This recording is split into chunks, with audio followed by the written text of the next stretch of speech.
बच्चों, एक नदी है गंगा नदी, आप जानते होंगे।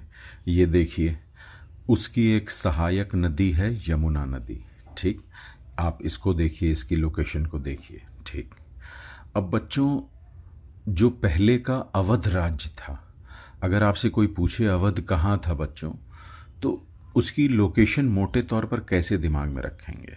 तो मैं आपको कुछ तथ्य बताता हूँ जिससे आपके दिमाग में वो रहेगा।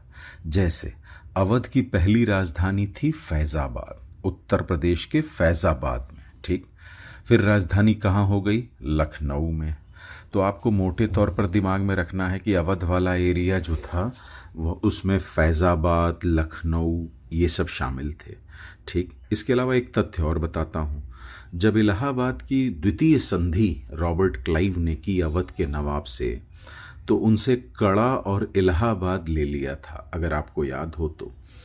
कड़ा बेसिकली, इलाहाबाद तो आप समझ रहे होंगे, प्रयागराज। कड़ा वर्तमान कौशाम्बी जिले में मान सकते हैं आप मोटे तौर पर। तो यानी इस अवध में कौशाम्बी, इलाहाबाद ये एरिया भी आता था। इसके अलावा कुछ छोटे मोटे इलाके भी, बाराबंकी, सुल्तानपुर, प्रतापगढ़, रायबरेली, ये सब इलाके अवध में आते थे। तो मोटे तौर पर अवध का एरिया दिमाग में रखिए। ठीक, और उनमें भी फैज़ाबाद, लखनऊ, कौशाम्बी, इलाहाबाद ये चीज़ें दिमाग में रखनी है। ठीक, अच्छा, इसी अवध के बगल में बच्चों दो अफगान राज्य थे। अफगान राज्य का मतलब अफगान मूल के लोगों ने इन राज्यों को स्थापित किया था। इनमें पहला था रुहेलखंड। अगर आपसे कोई पूछे भाई रुहेलखंड कहाँ था, तो आप कहिए वर्तमान की बरेली, यानी मुख्यतः बरेली था रुहेलखंड में। इसके अलावा आसपास के एरिया भी रुहेलखंड में आते थे, जैसे रामपुर, मुरादाबाद आदि। ठीक, दूसरा अफगान राज्य था बच्चों बंगस पठानों का। तो बंगस पठान कहाँ थे अगर कोई पूछे, तो कहिए मुख्यतः फर्रुखाबाद। हालांकि इनके भी इलाके में आसपास के छोटे मोटे क्षेत्र आते थे, कन्नौज, फतेहगढ़ आदि।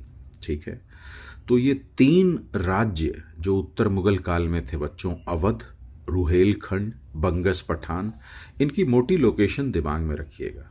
अच्छा, एक महत्वपूर्ण बात, अवध ने रुहेलखंड का वॉरेन हेस्टिंग्स की मदद से विलय कर लिया था। इसकी स्टोरी आपको बुक में पढ़ने को मिलेगी। तो जब आप ये सारे चीज़ें बुक में पढ़ रहे हों तो दिमाग में विजुअलाइज करते रहिएगा। ठीक है बच्चों।